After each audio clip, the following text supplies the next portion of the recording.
I'll see you soon. Final Destination 3, The Novelization by Christa Faust. Chapter 12. Frank Cheek stood in the damp, musty confines of his bachelor's bathroom, staring at his brand-new bleached blonde hair. Well, it had said blonde on the box, but it was really more like a sort of loud, brassy orange. Less Dolph Lundgren and more Bozo the Clown. He'd known that using his roommate's photo on that internet dating website was going to get him into trouble. Frank's roommate Sean never seemed to have any problem scoring. He was blonde and sly, with underwear model looks and a kind of bad boy charisma that chicks ate up with 2 forks. He seemed to have a different broad every night of the week. Frank mostly hung around Sean, hoping to scoop up a few sloppy seconds. But since they'd moved in together last spring, Frank hadn't gotten lucky even once. When Sean suggested that Frank try signing up for one of those online hookup services, he was skeptical to say the least. "Come on, dude," Frank had said. "How am I going to know the chick I'm writing isn't some fat, ugly beast?" "They post photos," Sean replied. "Come on, you've bought things online before, right? Take a chance, Frankie boy. Just think of it as pussy eBay." Frank shrugged and said maybe he would give it a try. It wasn't until a week later that he signed up on hotmatch.com.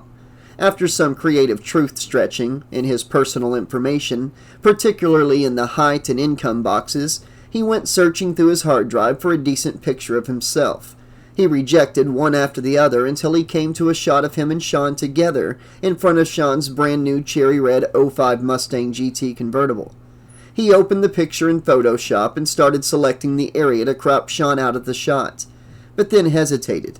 He opened the pulsing rectangle around Sean instead, framing his friend so that the bottom of the picture ended just below the ostentatiously large bulge in the crotch of Sean's jeans. What would it hurt to use Sean's photo? By the time chicks found out Frank had used someone else's picture, they would already be there with him, and he was sure he could charm them into forgiving him. He made sure enough of the sporty ride was in the shot to let them think he drove a cool car. Chicks love fast cars. It would be no big deal to get Sean to let him borrow the pony for his first couple of hot dates. Frank checked in on hotmatch.com regularly for several weeks and got no responses. Disheartened, he checked less and less often. Then the whole Red River thing happened and he forgot all about it. He had other stuff on his mind.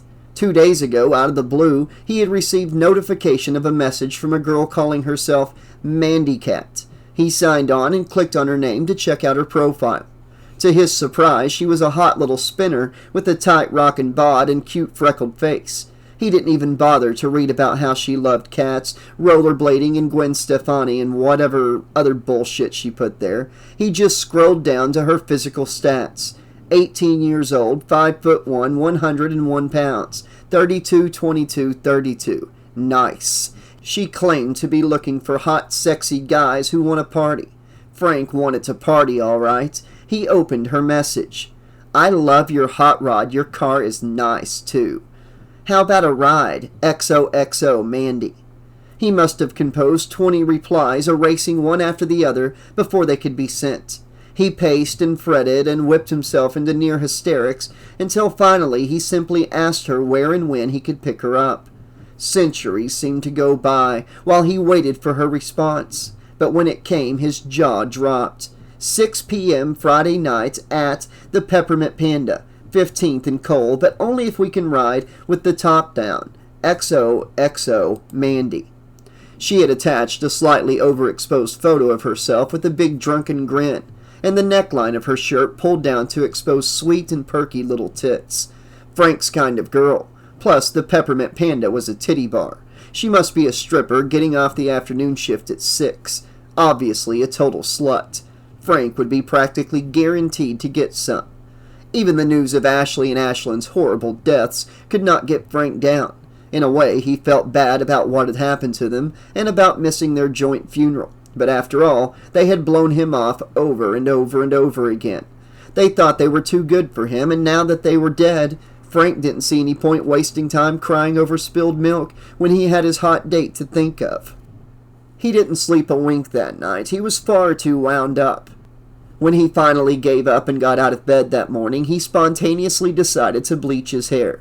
figuring that way it would be easy to claim that the picture of Sean was just an old picture of himself. Never mind that Sean was a good 6 inches taller and 45 pounds heavier, or that he was muscular and handsome while Frank was scrawny and chicken-chested.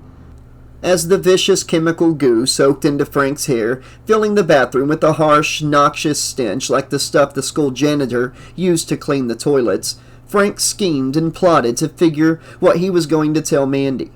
He decided he would say that he had been sick, that he'd had cancer and lost weight, but after a long, brave battle, he'd finally beaten it and was trying to get back to his former shape. Girls love that kind of Oprah tearjerker bullshit. Perfect. As he rinsed the bleach out of his hair in the mildewed shower stall, he let his mind run wild, imagining the things that Mandy would do to him. Maybe she would give him a smoker while he was driving. That would be so awesome.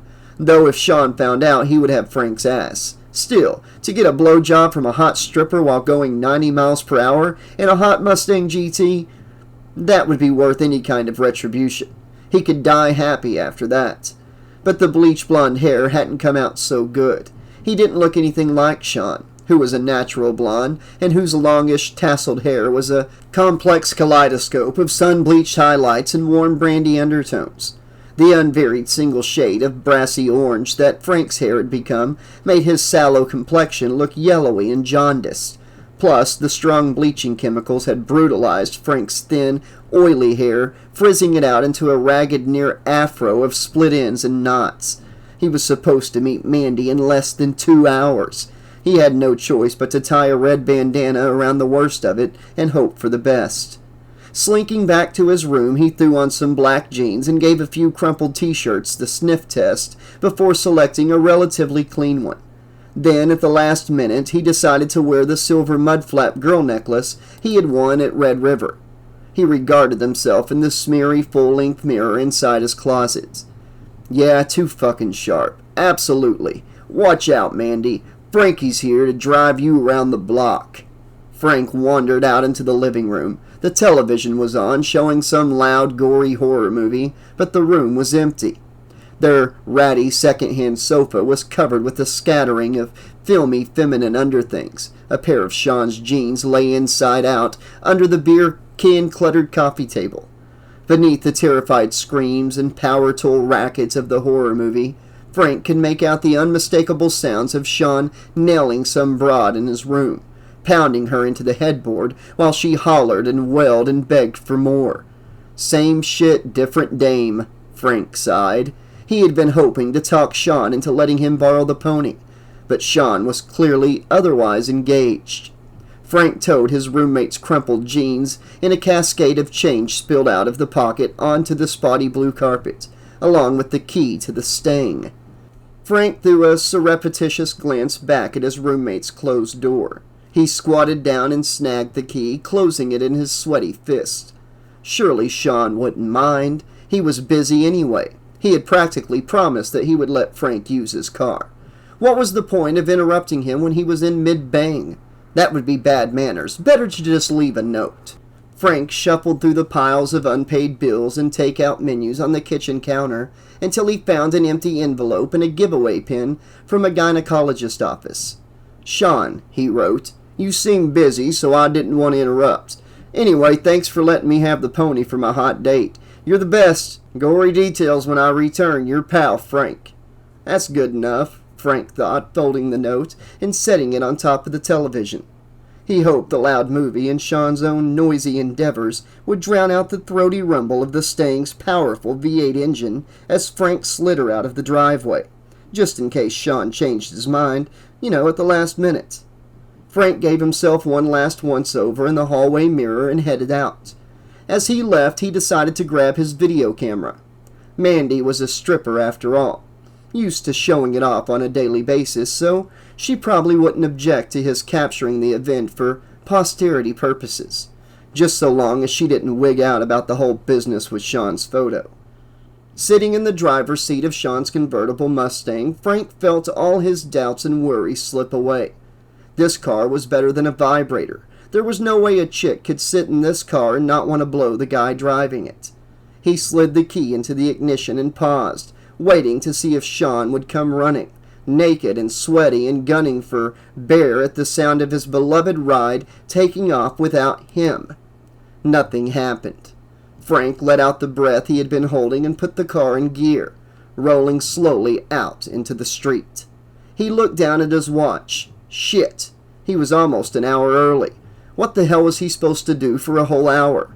Driving down the main drag and enjoying the appreciative glances of everyone he passed, Frank decided he should grab a quick bite or something. He needed to keep his strength up. Sean would have a fit if he knew Frank was eating a burger in his precious car, but to be honest, that was not the messiest thing he planned to do in the Mustang that night. What Sean didn't know wouldn't hurt him. Frank smiled and turned into the drive-thru of the Butchie Burger.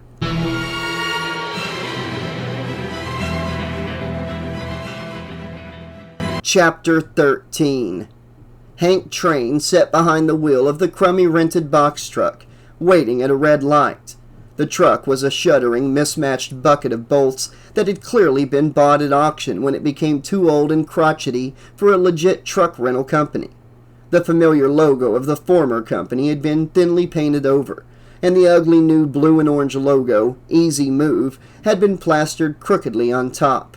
It had no air, no power steering, and nothing but a weak, staticky radio. The rearview mirror had a long, thin crack down the center, and the sun visor on the driver's side would not stay up.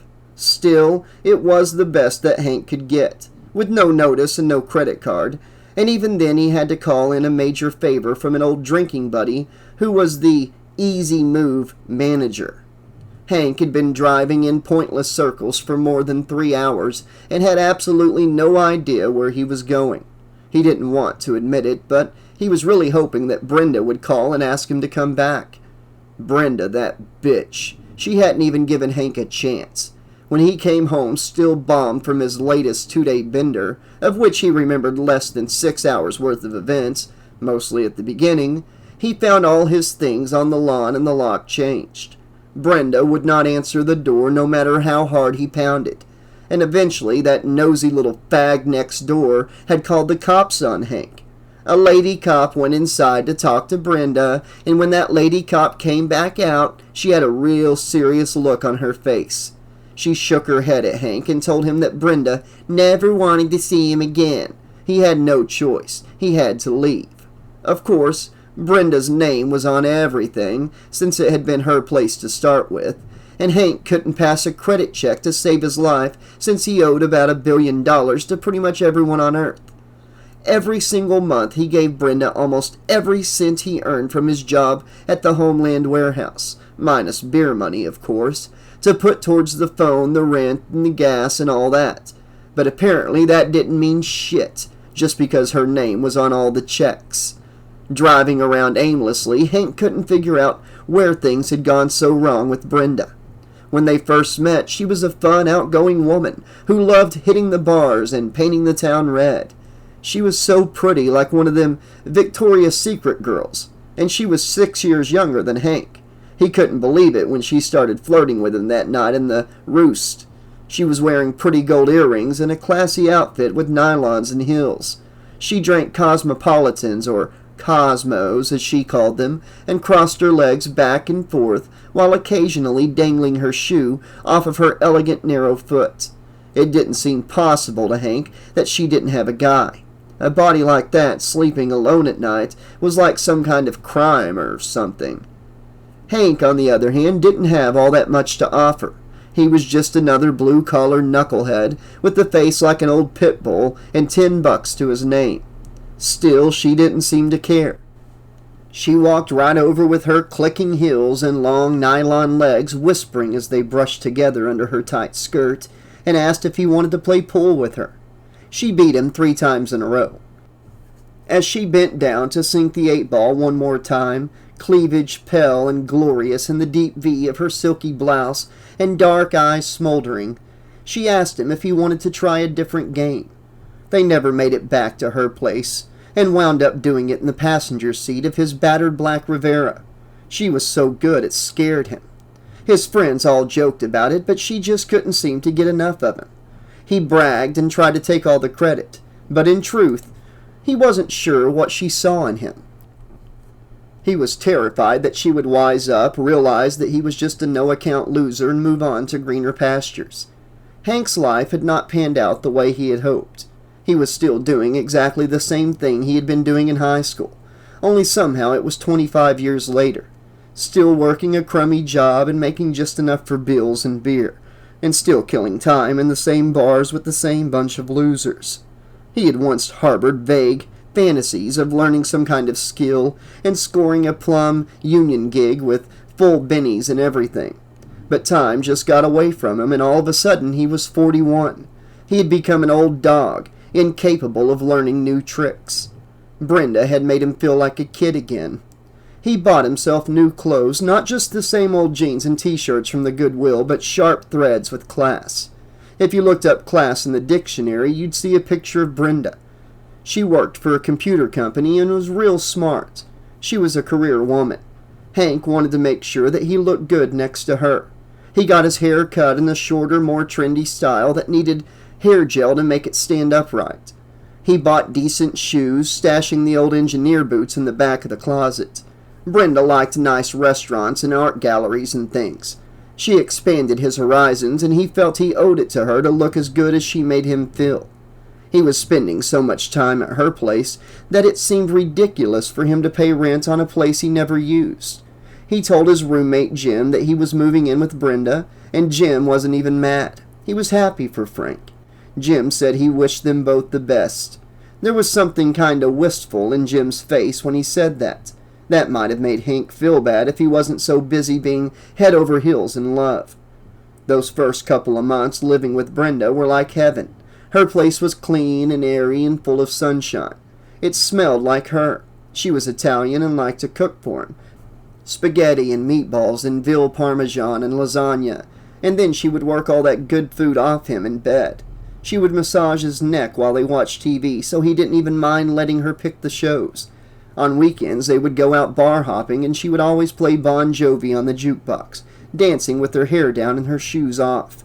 All the men would stare at this sexy display, and Hank would just smile and nod, knowing they all wished they were him. Brenda was the best thing that had ever happened to him. Although he had tried and tried to figure out exactly when it had gone wrong, he still could not put his finger on an exact moment. Brenda had started to complain about his drinking just a little at first, a warning look or a little wordless sound. But then she got more and more vocal about it. He was having some trouble in bed on the weekends, and she took it real personal.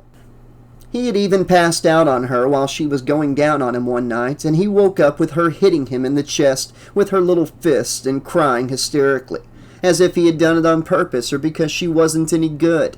Christ, she was the best. No bones about that. It wasn't that. It was just that he drank a little bit too much that one time. It was nothing personal. But it took several days of flowers and promises to cut down to smooth that one over. Of course, he never did cut down, and things went rapidly from bad to worse. She didn't want to go out anymore on weekends. No more pool, no more cosmos, no more dancing with her dark, shiny hair flying around her smiling face. She developed a constant, disapproving frown, bitchy and petulant. When she found out that he still planned to go out without her, she threw stuff at him and told him she hoped he crashed his car and died. What the hell was he supposed to do, stay home and drink like some kind of alcoholic? That was the first of the real serious fights. She would scream and holler and call him all kinds of names, and then just stand around frowning and silent as he searched for his car keys. She put a lock on the bedroom door and refused to let him in when he came home from the bars. He slept on the couch more and more often, even on weekdays with the TV for company, and a single thin blanket wrapped around his miserable body. He missed sleeping next to her more than anything else. He watched this inevitable decline of his relationship, and it terrified him. He'd never had anything as good as the relationship he had with Brenda, and he probably never would again. But he didn't know how to save it. The only thing he could think of was to drink more. With enough beers in him, he felt sure that she was just another suffocating bitch like they all are, and he would be better off without her. He slept with other women who were not even 1/10 as beautiful as Brenda, just to show her, to prove to her that he didn't need her as much as he knew in his heart that he did. Then it really started getting ugly. He was pretty sure she had something going on the side, some yuppie fuckstick from work, and that made him completely insane with jealousy. He felt like he was clutching at the broken shards of what he used to have, desperate to put them back together somehow, and in the end only succeeding in slicing up his fingers. Next thing he knew, all his things were on the lawn. So he drove, swigging from his 14th beer since the eviction, and not even caring if he got cited for an open container. Every single song on the radio seemed specifically chosen to make him feel worse. When Bon Jovi's "I'll Be There For You" came on, he had to turn the radio off because the maudlin wave of boozy sorrow that washed over him was so strong that he felt almost sick to his stomach. The little prepaid cell phone that Brenda had given him sat on the cracked vinyl seat beside him, defiantly silent. He wondered if Jim might let him crash for a few days, maybe even let him have his old room back, if Jim didn't already have someone else living there by now. He just kept hoping that she would call. Just maybe, if he drove around long enough, she would call and say that it was just a misunderstanding. Maybe. It was nearly 5 in the afternoon. He knew he needed to figure something out before it got too late, but his stomach was suddenly excruciatingly aware of how long it had been since he had eaten anything. He didn't exactly feel hungry, just sick and empty and hollow. He figured it would be smart to put a little something in there before he got too deep into the case of Bud under the passenger seat. Maybe he should hit the drive-thru or something. He didn't feel like interacting with humans. He was cresting the top of a hill, and there was a butchie burger down at the bottom on the left. That would probably do the trick. He sped up to pass a little yellow Mini, wishing for some of Brenda's special spaghetti and meatballs instead of a cheap burger, and hating her and missing her all at the same time. As he headed down towards the familiar black and white checkered building that housed the butchie burger, smoke suddenly started to billow from underneath the hood. The engine coughed and spluttered and stalled, and just to top it all off, Hank spotted a sharp twist of metal in the road ahead. It was too late to swerve, and the useless old truck couldn't have turned in time anyway. There was a sound like a shot, followed by the distinctive thumpity-thumpity-thump of a flat tire flapping against the dented wheel rim. Hank tried to coast as far as to the right as he could, struggling to maneuver the pathetic old beast out of traffic. Great! Fucking fantastic! As if this day didn't suck enough already. Here he was, broken down with all his worldly possessions in the middle of the goddamn road. He got out and went around to the front of the truck, spitefully kicking the bald flat tire. There was a thick, burnt stench boiling out from under the hood when he opened it, making him cough and spit. He picked up the little cell phone and called the Roost. "Roost!" Gilbert, the Roost regular bartender, hissed into the receiver. In the background, Hank could hear the sharp crack of pull balls, the clink of glasses, and the low beat of the juke. He wished like hell that he could just slide right through the phone line and be there instead of here. He'd give his left nut to be sitting at the one end of the bar with a nice cold one making a wet ring on the napkin under it, watching some girls whisper and giggle and fix their lipstick down at the other end. He sighed. "Gil," he said. "Hank, Louie there?" "Yup," Gil replied. "How is he?" Hank asked. "Conscious," Gil said. "Well, sort of." "Listen, Gil," Hank said, waving for a honking, angry yuppie to pass. The guy gave Hank a look, zipping past in his slick little sports car like a shiny black watermelon seed with wheels. "Hey, fuck you, pal!" "No, not you, Gil. So listen, can you see if Louie can give me a tow?" "I don't know, Frank," Gil said. "Louie's pretty toasty. Don't you have AAA?" "No, I don't have fucking AAA," Hank spat. "Brenda had AAA. But seeing as she just kicked me and everything I own to the fucking curb, I'm thinking she's not going to be any help either." "Brenda threw you out?" Gil asked, his voice softer and sympathetic. "That sucks, dude." "You're damn right it sucks," Hank said. "But right now that's the least of my problems, so go fish Louie out of the peanut bowl and tell him I'm on Grand right at the top of that hill near the Butchie Burger." "All right," said Gil. Hank flipped the little phone shut and put his hand over his eyes. Chapter 14. "Look," Mitch Pearson said, gripping the wheel with suppressed tension. "We've been up and down this block 8 times now. We're never going to find it." Mitch was in his mid-30s, a bland, sandy-haired everyman that most people would have trouble picking out of a lineup. His clothes were purchased from familiar mid-range catalogs: off-white polo shirt, khakis, and loafers, all identical to those worn by thousands of other American men in his age and income bracket. Beneath the clothes, his pale body was totally ordinary, medium in every dimension, and just beginning the midlife descent into paunchiness. His SUV was equally forgettable, a tan 2003 Ford Escape. His wife Jennifer was as forgettable as her husband, blonde and plain and still trying to lose the weight that she'd put on when she was pregnant with their youngest. She battled against her own mundanity, tooth and nail, by grasping at every odd or quirky trend that popped up in whatever women's magazine she happened to glance through on the supermarket checkout line. This month it was a hippie, gypsy, bohemian, handcrafted by indigenous peoples of wherever sort of look. It involved lots of beads and bangles and made her sound like some kind of ethnic percussion instrument any time she moved. The clack and rattle of her heavy wooden bracelets as she folded her arms across her chest set Mitch's teeth on edge. She did that moist, sniffy thing with the big eyes and the quivery lower lip, clutching her turquoise and silver-encrusted fingers over her heart. But Mitchell," she said in her best quavering little girl voice, "he was hurt, he was limping, and he might have been hit by a car or something." Mitch sighed. He knew there was no hope for him. He and Jennifer had been together since high school, 14 years now, and he knew that once she got her sights locked on some poor, pathetic little furry creature, there would be no stopping her. Jennifer had been driving back from her afternoon hatha yoga class on her way to pick up their 5-year-old daughter, Chakra, from ballet, when she had spotted a scruffy mixed-breed mutt in the middle of the road. The dog had a broken leather belt clenched around its neck and was limping heavily on one back leg, stopping every few minutes to lick the leg that was injured. His broad black face looked like a friendly teddy bear, and his hip bones and ribs were clearly visible beneath his dirty black and tan fur. Jennifer had pulled over and called to the dog, but he was too scared to come to her. She had no choice but to leave and pick up Chakra, because who knew what sort of perverts waited around the ballet school, watching out for kids that didn't get picked up on time.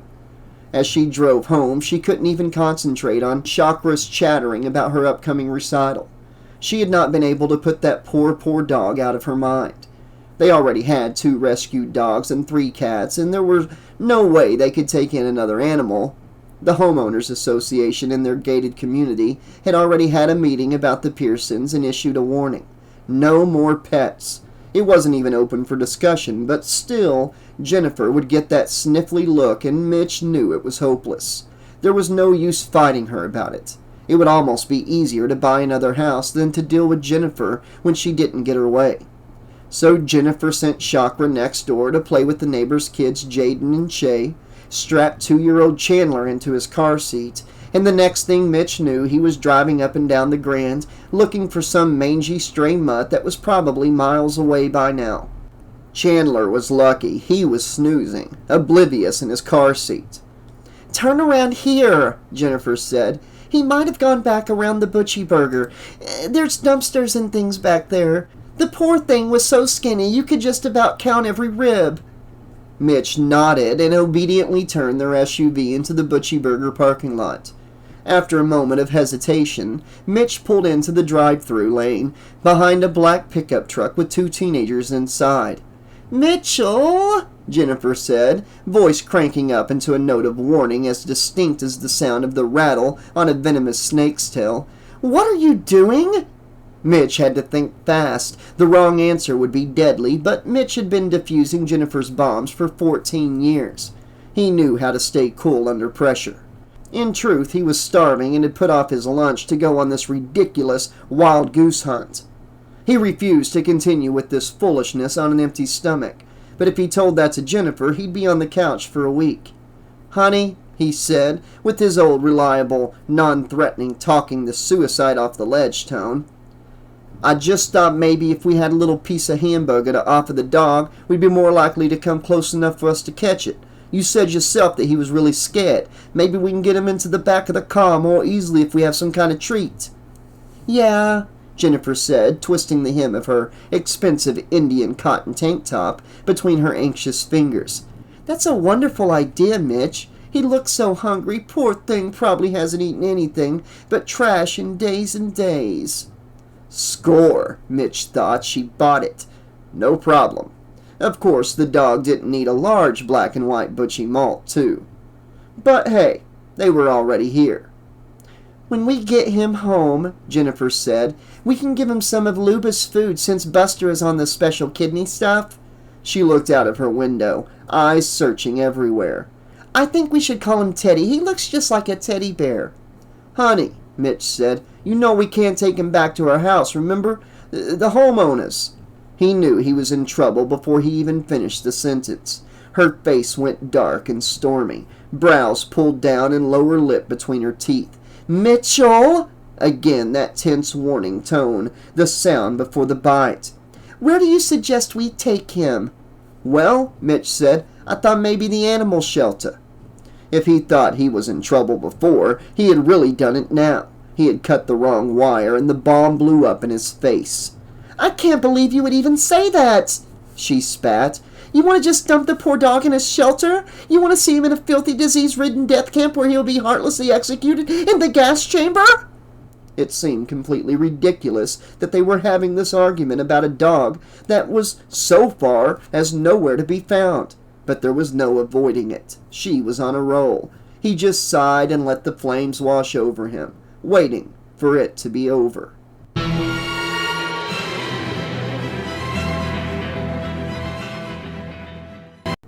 Okay, Slashaholics, this has been chapters 12, 13, and 14 of Final Destination 3, the novelization by Christa Faust. I enjoyed the first chapter, getting into Frank's head a little bit, and, of course he would use his friend's picture on a dating website, and then steal his friend's car to go on his date with what he assumes to be a stripper. I guess his first destination is the Butchie Burger. And then we hit chapters 13 and 14, and it felt like I was reading a different book. Look, I love Christa Faust. I love how good she can write characters and stories for her characters. And she wrote interesting stories for these characters that are not a big part of the story. It just feels like 2 chapters were just taken up, setting up the events that are going to happen around the Butchie Burger on Grand with Frank and the Mustang. And, you know, I get it. You got to... in a movie, you would just see the cars that were involved in this, but the book needs to fill in pages and set it up. But good Lord, did we need that much backstory on the people in the cars? I mean, it was interesting. I wasn't bored reading it. I'm intrigued. I wouldn't mind knowing more about these characters. So, in a way, she did a good job. But, I mean, this is Final Destination 3. You know, this isn't Tom Sawyer. It's not a book in character development. And her character development stuff works when it's the main characters and you're really getting invested in them. But I can't really get invested in throwaway characters, you know. It was fun seeing this couple, you know, bicker about this dog that they might not even catch. It was fun, you know, hearing about this guy that lucked out and got a woman he never should have had to begin with. Then he lost her, ran her off, and now he's blaming her for his hardships and his car breaks down. Kind of, you know, karma's kind of catching up with him.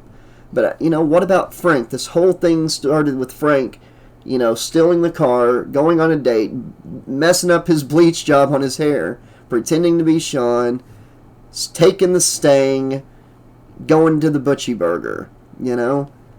I don't know. But I'll be back very soon with more of Final Destination 3, the novelization by Christa Faust. We're a little over halfway through the book. I'm pretty sure things are about to pick up. Let's wait and see. I do still love Christa Faust and her writing. It just seemed like these chapters were, at least chapters 13 and 14 were a bit unnecessary. But yeah, I'll see you very soon. Until then, this has been your friendly neighborhood 80 Slasher librarian saying thanks for listening, and I'll see you soon. Tonight's upload is brought to you by our patrons on the Patreon page. That's Tony DeVore, Tyrone Kennard, Nick Velcarve, Jeffrey Quick, Daniel Mackey, David Arnold, Alex Vanover, Krista Campbell, Rob Davey, Jay Gardner, Willow Ravenwood, Lauren Vaught, Kristen Kay, Michael, William Schaefer, Liam Anderson, Bree, Bonanza Jellybean, Ryan Woodward, Allison Seib, Iron Alexa, Hawaii, Cecilia Spears, Sean Campbell, Catherine McClear, Seminole, and Carl Eakins. Thank you all so much for supporting the channel on Patreon. I couldn't do this without you. The channel would not exist without you. So a million times thank you. This is Zach Alley.